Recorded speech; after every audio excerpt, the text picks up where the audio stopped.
అసలు ఎందుకు అంటే ఈ దేశం నడిచేటువంటి ఒక పవిత్ర గ్రంథాన్ని మనం తెలుసుకోకపోయినప్పుడు ఈ సమానత్వం గురించో లేకపోతే మనకు కావాల్సిన హక్కుల గురించో ఎప్పటికి కూడా తెలుసుకునేటువంటి ప్రయత్నం జరగదు. ఈ ఏదైతే ఈ మనువాద భావజాలంతో ఉన్నటువంటి ప్రభుత్వాలన్నీ కూడా మనని కేవలం ఒక ఓటు బ్యాంక్గా మార్చుకొని మనకు అసలు విషయాన్ని తెలియనియకుండా రామాయణ భారతాలను వీటన్నిటిని ఈ పుస్తకాల్లో చేర్చుతూ ఇంకా మనల్ని వెనుకకు తీసుకుపోయేటువంటి ప్రయత్నం జరుగుతున్న సందర్భంలో ఇక్కడ ఇప్పుడిప్పుడే చైతన్యమవుతున్నటువంటి అట్టడుగు వర్గాలందరం కూడా ఈ రాజ్యాంగాన్ని విద్యార్థి దశ నుంచి అందించవలసినటువంటి బాధ్యత ప్రభుత్వాల మీద ఉన్నది. దాన్ని గుర్తు చేస్తూ మనం అడగకపోతే అది ఎవరు చేయరు. సో కాబట్టి మనం అందరం కూడా ఇలా రాష్ట్రంలో ఉన్నటువంటి అన్ని వర్గాలను కదిలించేటువంటి నాయకులం ఇక్కడ ఉన్నాము. మనం అనుకుంటే ఖచ్చితంగా ఇది పెద్ద పని కాదు. దీన్ని ఉమ్మడిగా ఒక జేఏసీగా మనం ఒక ప్రణాళిక తీసుకొని రాష్ట్ర ప్రభుత్వాన్ని ముఖ్యమంత్రి గారికి ఒక రిప్రజెంటేషన్ చేస్తూ ఖచ్చితంగా ఈ నెక్స్ట్ అకాడమిక్ ఇయర్లో ఈ పుస్తకాల్లో ఈ అంశాన్ని అన్ని స్థాయిల్లో కూడా చేర్చాలనే దాని మీద ఒక తీర్మానం చేసి దీన్ని ఒక జేఏసీగా చేసుకొని ఖచ్చితంగా ఒక వారం రోజులు ప్రోగ్రాం పెట్టుకొని ప్రభుత్వంలో ఉన్నటువంటి ముఖ్యులందరూ కూడా కలిసి రిప్రజెంటేషన్ చేస్తే బాగుంటుంది.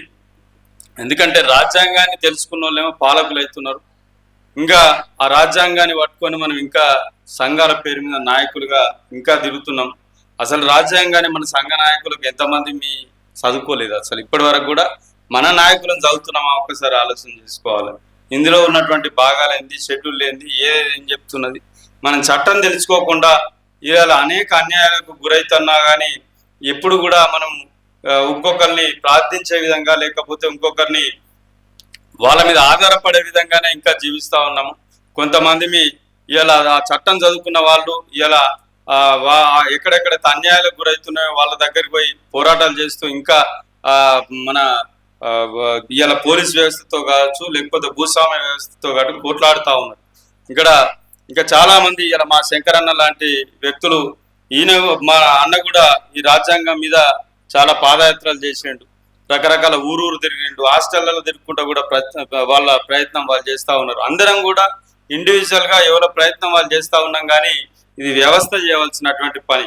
మనం ఎంతకాలం చేస్తాం, ఎంతమందికి అనిపోతాం, ఎంతమందికి ఎన్ని రోజుల కమిట్మెంట్తో చేయగలుగుతాం. కాబట్టి ఎన్నెన్నో విషయాల మీద కోట్ల రూపాయలు ఖర్చు చేస్తున్నటువంటి ప్రభుత్వం ఇలా ఒక చిన్న అంశాన్ని ఇవాళ దేశానికి అవసరమైనటువంటి అంశాన్ని పెట్టడంలో ఇవాళ మనం కరెక్ట్ ఒక వేలో ఒక ప్రణాళికాబద్ధంగా ప్రభుత్వం దృష్టికి తీసుకుపోతలేమో అన్నటువంటిది మనం గుర్తు చేసుకుంటూ దీన్ని నిజంగా ఇలా అట్టడుగు వర్గాల ప్రజలు ఈ యొక్క వాళ్ళకున్న హక్కులను తెలుసుకున్నప్పుడు మాత్రమే వాళ్ళ చైతన్యమయ్యేటువంటి అవకాశం ఉంటుంది. సో కాబట్టి మనం చేసేటువంటి మాస్టర్జీ గారు అన్నట్టుగా ఆ పాటలతోటో ఇంకేతోటో మనం అక్కడక్కడ మనకు అవకాశం ఉన్న కాడ దాన్ని చైతన్యవంతం చేద్దాం. కానీ ప్రభుత్వం చేయవలసినటువంటి పనిని మనం ఎందుకు ఒత్తిడి తీసుకురావద్దు. వాళ్ళు చేయవలసిన బాధ్యతను మనం గుర్తు చేసుకుంటూ ఒక యూనిటీగా మనకు కదిలితే ఖచ్చితంగా అది పెద్ద టైం కూడా తీసుకోవద్దు, అది సమస్య కూడా కాదు.